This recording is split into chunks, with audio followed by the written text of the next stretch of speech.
클릭해 주셔서 감사합니다. 오늘 하루 좋은 일만 가득하시길 정성을 다해 기원드립니다. 구독과 좋아요와 알림 설정을 꾹꾹 눌러주세요. 야담TV 이야기 시작하겠습니다. 쿵쿵 밤꽃 향기 진동하는 첩첩산 중 한밤중에 울리는 도끼 소리에 귀신도 벌벌 떤다는데 그보다 더 무서운 게 있었으니 바로 옥녀의 치맛바람이었답니다. 아이고 순아 아줌매, 거 들리시오? 오늘도 저 도끼질 소리가 요상하네. 장터 긴 아낙네가 귀를 쫑긋 세우며 말했습니다. 근데 그 도끼질이 나무를 패는 건지 여인네들 맘을 패는 건지 모르겠다니께. 순아 아지매가 킬킬거리며 답했지요. 어제는 말이오. 동네 나무꾼 만드기가 옥녀의 전무덤에 정신이 팔려 도끼를 놓치는 바람에. 아이고, 발등이라도 찍었소? 발등은 무슨, 그것이 반이나 날아갔다 아나요? 애구머니나. 그래서요? 아니, 그게 다가 아니라오. 그 꼴을 해가지고 옥녀에게 댐비들었다가 얻어차이고 언덕을 굴렀다지 뭐요. 그랬다면 크게 다쳤겠소. 다친 건 몸이 아니라 자존심이었다 카더만. 장터 안악들 사이로 웃음꽃이 만발했습니다. 그런데 말이오, 호랑이도 울고 간다던 옥녀가 요즘은 새로운 나무꾼 때문에 순한 고양이가 됐다는데. 허이고, 나무꾼이 힘이 정말 대단한가 보구만. 옥녀의 치맛바람에 안 쓰러진 사내가 없다더니 과연 어떤 나무꾼이었기에 팔도강산을 휘어잡은 옥녀의 마음을 사로잡았을까요? 그의 도끼질이 그리 대단했던 걸까요? 아니면 다른 무언가가? 이제부터 들려드릴 이야기는 첩첩산 중에 울려 퍼진 도끼 소리보다 더 뜨거웠던 옥녀와 나무꾼의 이야기입니다. 밤이슬보다 더 촉촉했던 그들의 사랑이 시작되던 그날, 첩첩산중 깊은 계곡에서 시작된 옥녀의 소문은 바람결 타고 퍼져나가 어느새 팔도강산을 뒤흔들고 있었답니다. 아이고매, 오늘도 저 계곡에서 정신 나간 사내 하나가 튀어나왔다 아나요? 장터 두부장수 안악이 혀를 끌끌 차며 말했지요. 뭐라고? 이번엔 누군데요? 저 건너마을 갑부집 아들내미 아니겠소? 옥녀를 어떻게 해보려고 카다가 전기를 쪽쪽 다 빨려가 도망쳐 나왔다 아나요? 아이고, 그 잘난 도련님이 옥녀한테 덤볐었다는 말씀이요? 그러면요, 계곡에서 옥녀가 허리를 살짝 꼬면서 웃어주니까 그 자리에서 넋이 나가서 움막으로 들어갔다 아나요? 참말로 옥녀한테 한 번 걸리면 저승사자께 무난 인사 드리고 온다 카드만 어째 남정네들은 알면서도 그러는가. 장터 안악들 사이로 수군거림이 퍼져나갔습니다. 그때였지요. 저기 옥녀 온다. 먼 발치에서 걸어오는 옥녀의 모습에 장터가 순식간에 조용해졌답니다. 치마폭이 바람에 살랑거리고 저고리 끝자락이 하늘하늘, 사내들의 눈알이 온통 그쪽으로 쏠렸지요. 아이고, 저거시기 좀 봐라. 허리는 버들가지 마냥 휘 늘어지고 전무덤은 한강 물난리 마냥 출렁출렁. 한편 옥녀를 시기하는 안악들의 눈초리도 매서웠습니다. 저리 요망한 년이 어디 있다요. 꼬리 살살 치면서 동네 사내들 정신줄을 다 놓게 하고 말이요. 그러게 말이요. 옥녀는 그저 빙그레 웃으며 지나갔습니다. 웃는 듯 마는 듯 보일 듯 말 듯. 그 고운 자태의 장터 사내들은 또다시 정신이 혼미해졌답니다. 아니, 이래서 양반과 도련님들도 밤마다 계곡 근처를 어슬렁거리는 거구만. 장터 안악 하나가 귓속말로 속삭였는데 장터 건너편에서 한 사내가 휘청거리며 걸어 나오는 게 아니겠습니까? 얼굴은 괭하고 다리는 힘이 풀려 있었지요. 아이고, 저게 누구요? 저번에 과거 보러 한양 가던 김서방 아니요? 맞네. 근디 와 저리 돼가지고 나온단 말이요? 김서방은 비틀거리며 중얼거렸지요. 아이고 죽겠네. 옥녀 그것은 사람이여 뭐여? 죽을 뻔했는디 또 안고 싶네 그려. 과거고 뭐고 다 버리고 저 계곡에 들어가 살고 싶구만. 해가 저물고 달빛이 계곡을 비추기 시작하자 옥녀가 머무는 계곡 어딘가에서 이상한 소리가 들려왔답니다. 으아, 나 죽소. 살려주시오. 아이고매, 또 시작났네.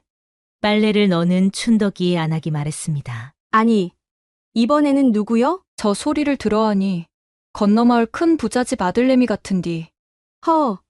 그 잘난 도련님이 옥녀한테 홀딱 빠져서 저승길을 넘나들고 있나배. 그러게 말이여. 어제는 곱창집 덜렁이도 저러다 새벽달 굴 때가 되어서야 기어나왔다 카는디. 하모하모, 그 사내 얼굴이 홍당무처럼 벌개져서 내 집 앞을 지나가더라고. 다리는 후들후들, 눈은 풀린 채로. 그때였습니다. 으악! 하늘이 보여! 선녀가 날 부러! 아이고, 저것 보소. 이번에는 아주 저승문 앞까지 갔나 보네. 쉿! 조용. 이제 곧 끝나가는 갑소. 그리고 잠시 후 조용하더니 한참 뒤에 들려오는 비틀거리는 발걸음 소리가 들렸지요. 어머, 저기 좀 보시오. 저승 갔다 온 사내 한 명 또 나온다. 아이고, 다리는 왜 저리 휘청거리는지 혼이 반쯤 빠져나온 모양이여. 그리고 잠시 후 옥녀의 오막살이에서는 은은한 웃음소리만이 새어나왔답니다. 옥녀가 대단하긴 대단한가벼. 그러게, 지금까지 옥녀의 거시기한 한을 풀어준 사내는 하나도 없었다 안카나. 그때였습니다. 쿵쿵 멀리서 들려오는 도끼질 소리에 옥녀의 귀가 쫑긋 섰지요. 이상하네. 이런 늦은 시각에 도끼질 소리라니. 옥녀는 슬며시 창문을 열었습니다. 달빛 아래 어떤 사내가 홀로 나무를 패고 있었지요. 달빛은 은은하게 내리쬐고 밤바람은 서늘하게 불어오는데 그 사내의 도끼질만은 뜨겁게 울려 퍼졌습니다.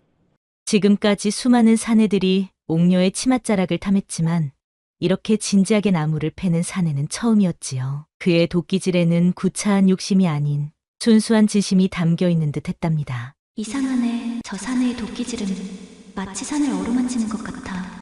아이고매. 저 사내는 또 누구고 어깨는 바위 같고 팔뚝은 곰을 닮았네. 옥녀는 절로 감탄이 나왔습니다. 그때 쿵! 사내의 도끼에 소나무가 우지직 쓰러졌습니다. 아이고. 저 힘 좀 보소. 우리 마을 떡새보다 더 장사 같은디. 그때였습니다. 사내가 쓰러진 나무를 패다가 흘린 땀을 닦으려 고개를 들었는데 달빛에 비친 사내의 얼굴은 거칠었지만 눈빛만은 맑고 순수했답니다. 어머나. 옥녀의 가슴이 이상하게 쿵쾅거렸습니다. 사내는 다시 나무를 패기 시작했지요. 쿵덕쿵, 쿵덕쿵. 그의 도끼질이 마치 옥녀의 심장 소리처럼 울렸답니다. 하늘이시여. 저런 사내는 처음 보는구려. 그런데 이놈의 다리는 왜 이리 후덜거리지? 옥녀는 사내의 모습을 넋 놓고 바라보았습니다. 그런데 갑자기 우지직 하는 소리와 함께 사내가 패던 나무가 엉뚱한 방향으로 쓰러지기 시작했지요. 아이고매. 조심하세요. 옥녀가 저도 모르게 소리를 지르자 옥녀의 외침에 사내가 깜짝 놀라 뒤를 돌아보는 순간 쓰러지던 나무가 그의 어깨를 스쳐 지나갔지요. 으악! 사내가 비틀거리며 넘어지려는 찰나 옥녀가 뛰어나왔지요. 괜찮으시오? 옥녀가 다가가려 하자 사내는 황급히 몸을 일으켰습니다. 아이고, 죄송해요. 이런 한밤중에 소란을 피웠소. 아니 소라는 무슨. 근디 서방님은 처음 뵙는 얼굴인디. 옥녀도 가까이서 보는 사내의 모습에 가슴이 두근거렸지요. 저는 이 골짜기로 새로 들어온 나무꾼 덕산이라고 하여 산 너머 마을에서 왔는디. 그때였습니다. 전둥이 치더니 갑자기 비가 쏟아지기 시작했어요. 아이고매. 이런 날벼락이 있나? 어서 저 오막살이로 피하시죠. 옥녀가 다급히 말했습니다. 아니, 그래도 처자와 단둘이. 덕산이가 망설이는 순간 천둥이 우르르 쳤답니다. 하늘도 피하라 하는데 뭘 망설이여. 어서 들어오시라니까요. 비를 피해 옥녀의 오막살이로 들어선 덕산이는 얼굴이 벌개졌습니다. 좁은 방 안에 둘뿐이었으니 옥녀의 체온이 느껴질 듯했지요. 아가씨. 덕산이가 머뭇거리며 입을 열었습니다. 에그, 아가씨는 무슨. 그냥 옥녀라고 불러주시오. 옥녀가 살포시 웃으며 말했지요. 아이고, 그래도 젖은 몸으로 처자 방에 함께 있자니. 덕산이는 자리에서 일어서려 했지만 그때였습니다. 천둥번개가 요란하게 치며 비바람이 더욱 거세졌답니다. 아이고매. 이런 날씨에 어딜 가시려고요. 비 그칠 때까지만이라도 계시지요. 옥녀가 다가와 덕산이의 바지 가랭이를 잡아버리자 방 안에는 묘한 정적이 감돌았지요. 촛불이 살랑거릴 때마다 두 사람의 그림자가 벽에 어른거렸습니다. 저 술이라도 한 잔 드릴까요? 아이고, 그래도 남녀가 이래도 되는지. 덕산이는 말끝을 흐렸지만 옥녀의 하얀 손목이 눈에 밟혔답니다. 에이, 비 피하러 들어온 손님한테 술 한 잔 권하는 게 뭐가 큰일이라고 그라요? 옥녀가 술을 따르는데 저고리 끝자락이 살짝 젖어 맑은 살결이 비치자 덕산이는 얼른 눈길을 돌리며 애써 평정을 찾으려 했답니다. 하지만 옥녀의 달콤한 향기가 자꾸만 코끝을 간지렸지요. 아이고, 이거 원. 덕산이는 결국 술잔을 받아들었습니다. 그의 거친 손이 옥녀의 고운 손끝에 살짝 스쳤을 때 두 사람의 눈빛이 달빛처럼 어른거렸답니다. 비바람은 더욱 거세졌고 촛불은 가늘게 흔들리고 장독대에 빗방울이 떨어지는 소리가 똑똑 하고 울렸지요. 서방님은 산 너머 마을에서 여기까지 왜 오셨소? 저 그저 나무를 하러 왔지요. 덕산이가 말을 채 있기도 전에 옥녀가 술잔을 다시 채워주었지요. 에이, 거짓말도 말같이 해야지. 산 너머 마을에도 나무는 많을 텐데. 옥녀의 눈초리가 매섭게 빛나자 덕산이는 얼굴이 벌개져서 고개를 숙였지요. 실은 처자의 소문을 듣고 무슨 소문이요? 옥녀가 입술을 삐죽 내밀었습니다. 그러니까 내가 듣기로 여기에 엄청나게 거시기 해버리는 처자가 있다고 해서지요. 덕산이는 말을 더듬었지요. 뭐시라고요?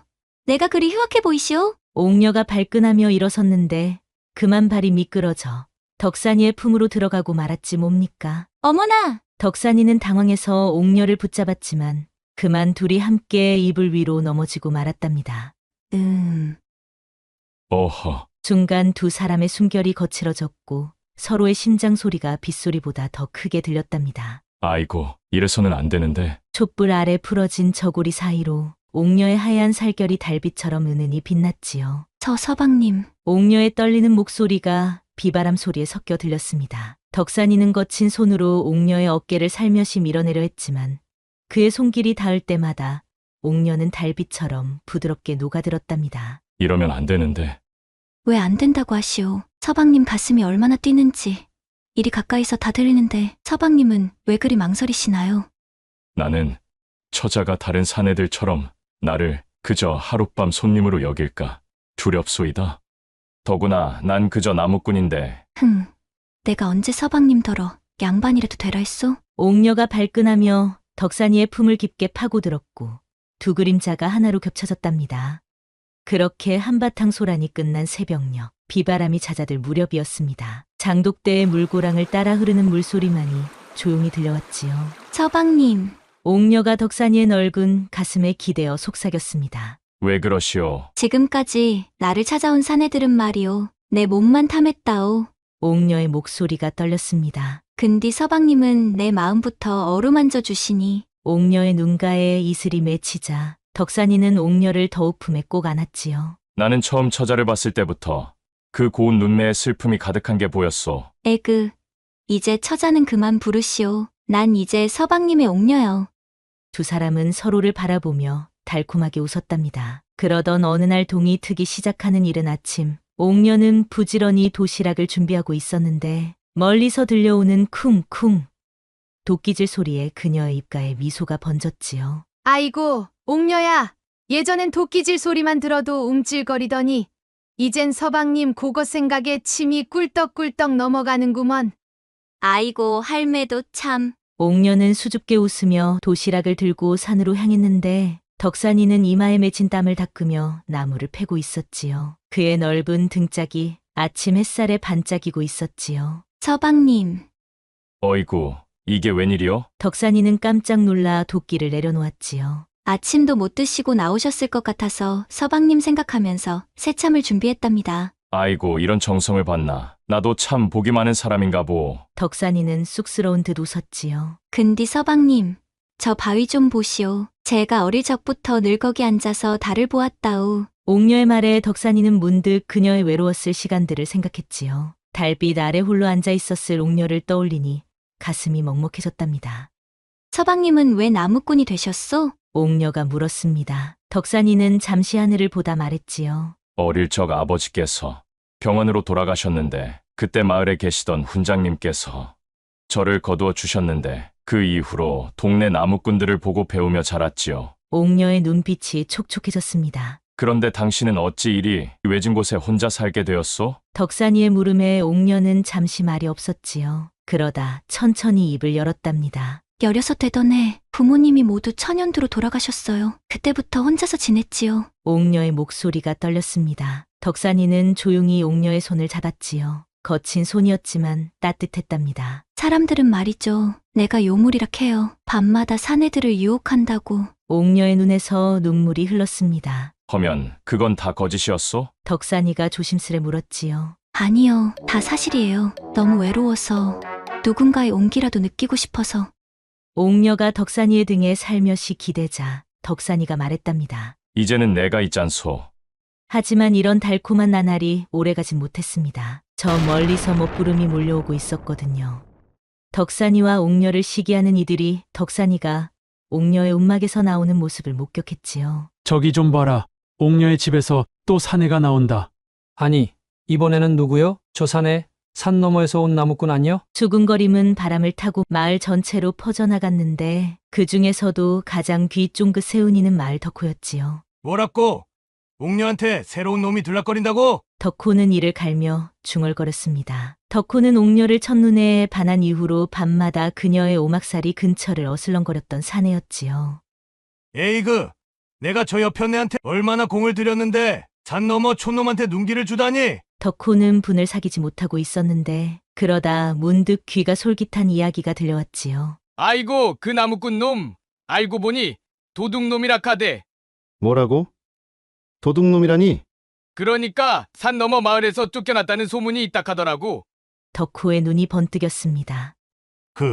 이거 재미난 일이 되겠구만. 그는 곧장 마을 건너편 양반가로 달려갔는데 그곳에는 옥녀에게 한때 거절당했던 지봉 도련님이 살고 있었지요. 도련님, 제가 아주 재미난 이야기를 하나 들었습니다. 뭔 이야기인데 이리 급히 찾아왔느냐? 그 옥녀 말입니다. 도련님께서 한때 눈독 들였던 그 여인 말입니다. 그깟 년은 잊었다.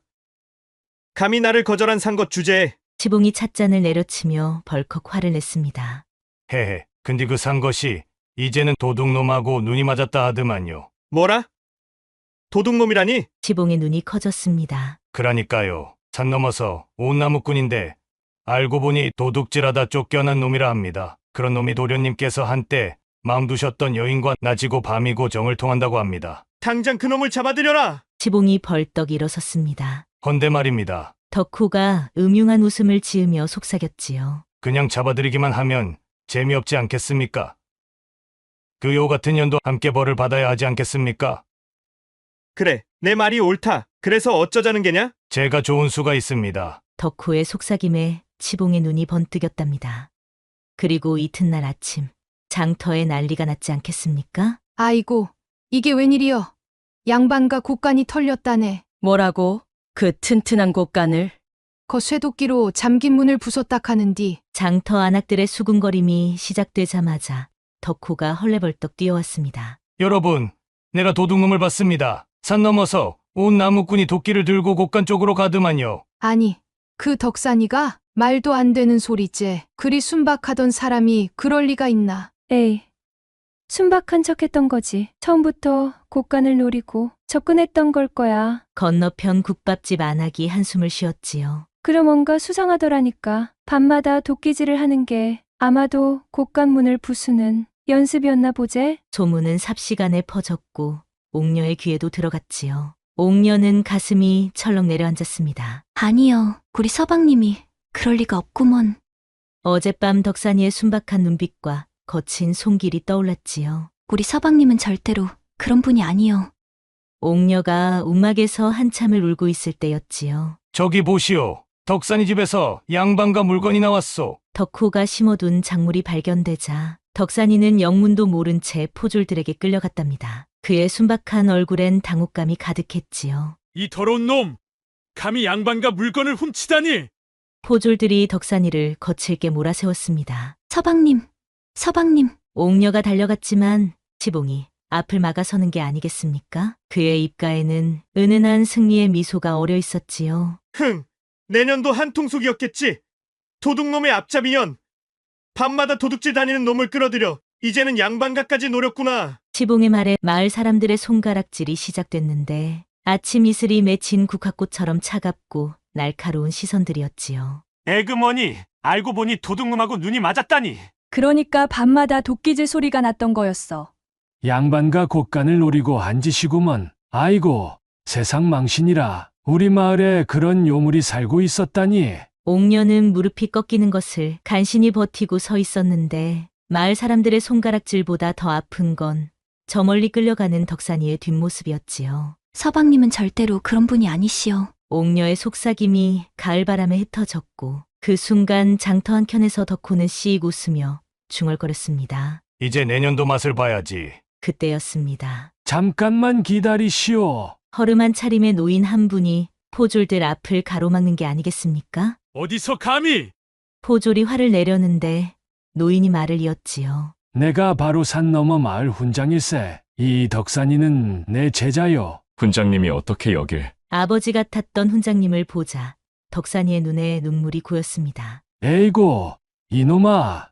내가 널 어떻게 키웠는데 도둑질을 하겠느냐? 훈장님이 덕산이의 뒤통수를 탁 쳤지요. 아이쿠, 골통아. 근디 훈장님, 저는 절대 도둑질을 하지 않았다요. 허허, 그래, 내 다 알고 있다. 이 늙은이가 귀가 어둡지. 눈은 아직 밝다네. 이보시오. 포졸 나리들, 저 덕호란 놈이 어젯밤에 양반댁 곳간 근처를 어슬렁거리는 게 보이길래 뒤를 밟아봤지. 아니, 그게 무슨 말도 안 되는 소리요. 덕호의 얼굴이 새하얘졌습니다. 거 봐라! 저 덕후놈 낯빛 좀 보소! 춘덕이 할매가 소리쳤습니다. 포졸나리, 나도 직접 본 게 있다우. 국밥집 할매도 나섰지요. 어쩌녁에 덕후랑 치봉 도련님이 곳간 앞에서 수군수군하는 걸 봤다요. 아이고, 이런 망나니 같은 놈들을 봤나? 포졸들이 이번에는 덕호를 향해 달려들었습니다. 이게 다 오해요. 내가 어찌... 덕호가 발버둥을 쳤지만 이미 늦었답니다. 훈장님, 말씀해 주시오. 우리 서방님께 무슨 사정이 있었는지. 옥녀가 애타게 물었지요. 훈장님은 긴 한숨을 내쉬었습니다. 덕산이는 내 집에서 자란 아이라네. 그 아비가 죽기 전 이 아이를 부탁하며 한 가지 유언을 남겼지. 마을 사람들이 귀를 쫑긋 세웠습니다. 첩첩산 중에 묻힌 그의 아버지가 명문가 자제였다는 걸 아는 이는 나뿐이라네. 과거의 한 사건으로 이곳까지 숨어들어 살았지. 아이고 매, 그랬던 거요? 그래서 이 아이를 떠나보내며 한 가지 부탁을 했지. 덕산이가 장가들 때쯤 그 아이의 출생 내력이 담긴 편지를 전해달라고. 그러면 덕산이가... 마을 사람들이 술렁거렸습니다. 맞다네. 덕산이의 본명은 박현명. 전 판서 박한수의 손자요. 순간 마을이 조용해졌고 지봉 도령의 얼굴이 하얗게 질렸지요. 그러면 전 판서 나리... 포졸들이 덕산이의 묶음을 얼른 풀어주었습니다. 잠깐만요. 옥녀가 앞으로 나섰습니다. 전 판서댁 손자든 뭐든 그게 중요한 게 아니어요. 마을 사람들이 놀란 눈으로 옥녀를 바라보았지요. 나는 그저 나무하는 덕산이만 있으면 돼요. 거칠고 투박한 손으로 나무를 패고 이슬 맞은 풀잎처럼 맑은 눈으로 나를 바라보던 그 덕산이가 좋단 말이요. 애구매, 저것 봐라. 옥녀 눈에서 진주가 뚝뚝 떨어진다. 그때였지요. 이놈들! 치봉이 갑자기 소리를 질렀습니다. 감히 상놈 주제의 양반과 자손이라 사칭하다니. 치봉이 덕산이를 노려보며 외쳤는데 덕호의 얼굴은 울상이 되어 있었지요. 아이고, 도련님 지금 그런 분위기가 아닌데. 덕호가 도망치려 했지만 포졸들이 덕호의 어깨를 딱 붙잡았지요. 저기 좀 보쇼. 덕후놈 저고리 안에서 뭐가 나오는데? 야채 파는 할매가 소리쳤습니다. 포졸들이 덕호의 저고리를 뒤지자 양반가의 도장이 떨어졌답니다. 이건 도련님께서 주신... 덕호의 말이 채 끝나기도 전에 치봉의 얼굴이 하얗게 질렸지요. 에라이, 이제 다 들통났다. 그런데 갑자기 춘덕이 할매가 치봉의 멱살을 잡아챘는데 평소엔 꼿꼿하던 할매의 허리가 이렇게 펴질 줄이야 아무도 몰랐답니다. 이렇게 해서 덕호와 치봉은 관아로 끌려갔고 며칠 뒤 봄비가 내리는 아침 덕산이와 옥녀의 혼례가 치러졌답니다. 아이고 매, 저것 좀 보소. 옥녀가 물이 올랐구먼 그려. 아이고 덕산이 저것도 어디서 안 꼴리제. 덕산이 그것이야 튼튼하기로. 천하에 견줄 만한 이가 없이. 아이고 부럽네. 첫날 밤에 얼마나 힘을 쓸란가. 안악들이 키득거리며 웃었습니다. 자자, 조용히들 하시오. 훈장님께서 덕산이한테 뭐라 하시네. 훈장님은 덕산이 앞에 편지 한 통을 내밀었습니다. 이게 내 아버지께서 남기신 편지다. 이제는 내가 읽어볼 때가 됐구나. 덕산이는 떨리는 손으로 편지를 펼쳤지요. 아버님, 서방님. 옥녀가 걱정스레 덕산이의 손을 잡았습니다. 걱정 마시오. 이제 나는 박현명도 덕산이도 아닌 그저 당신의 남편일 뿐이오. 아이고, 저런 다정한 말을 내가 평생 들어본 것 중에 제일 고운 말이요. 춘덕이 할매가 콧날을 훔쳤습니다. 자, 이제 신랑 신분들 올리시오.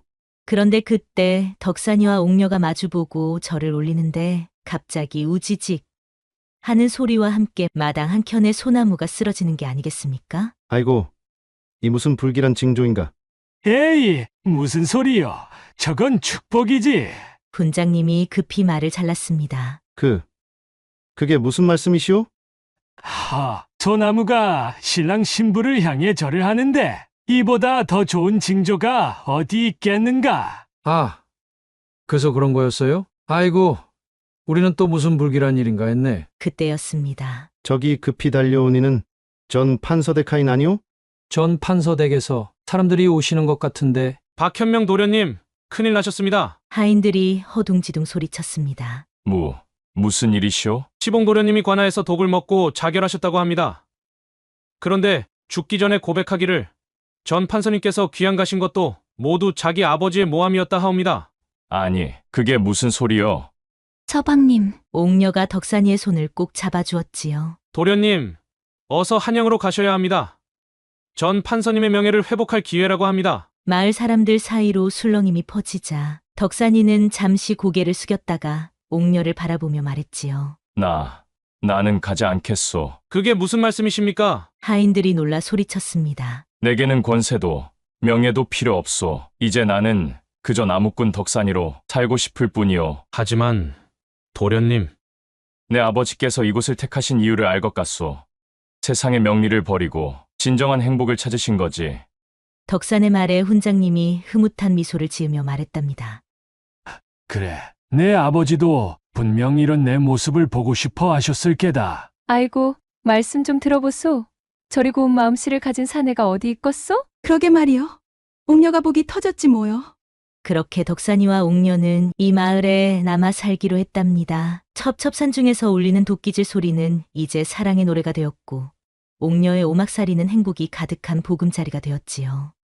천시인연이라 했습니다. 하늘이 정한 때와 사람의 인연이라는 뜻으로 모든 일이 때와 인연을 따라 이루어진다는 의미이지요. 세상의 편견과 시선에 맞서 진정한 자신의 모습을 찾아간 두 사람의 여정이 잘 보여주네요.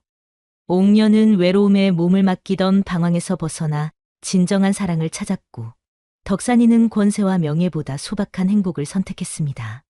그리고 달 밝은 밤이면 산 너머에서 쿵덕쿵 쿵덕쿵 도끼질 소리가 들린다고 하지요. 여보, 오늘도 도끼질이 마음에 드시오? 아이고, 서방님도 참. 낮에는 나무에 도끼를 푹푹, 밤에는 내 맘에 도끼를 푹푹. 참말로 도끼질 하나는 타고나셨다니까. 오늘도 야담TV를 시청해주셔서 감사합니다. 앞으로도 이런 따뜻한 이야기로 여러분을 찾아뵙도록 하겠습니다. 구독과 좋아요, 알림은 새로운 이야기를 만드는 큰 힘이 된답니다. 그리고 뒤에 뜨는 다음 이야기도 놓치지 마세요. 여러분의 하루가 행복하시길 정성을 다해 기원합니다.